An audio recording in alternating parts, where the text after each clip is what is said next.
नमस्कार. दिनांक 23 सप्टेंबर 2025ला विशाखापट्टणममध्ये तयार झालेला कमी दाबाचा पट्टा महाराष्ट्रातून मार्गक्रमण करत असल्याने पुढील गावे, तालुके, जिल्हे यांना सतर्कता बाळगावी. मुसळधार पाऊस ते ढगफुटी होण्याची शक्यता आहे.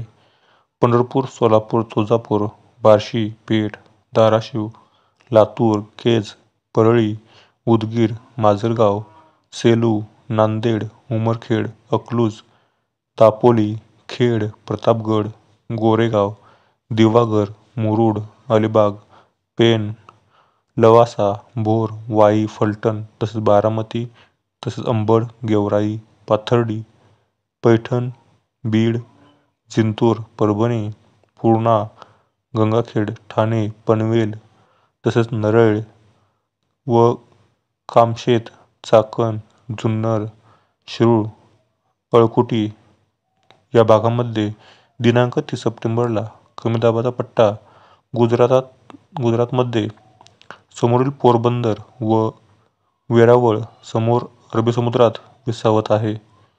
तसेच दिनांक 3 ऑक्टोबर 2025चा नवीन कमी दाबाचा पट्टा ही महाराष्ट्रातून नुकताच मार्गक्रमण करत असल्याने त्यानंतरही पावसाची शक्यता वर्तवली आहे.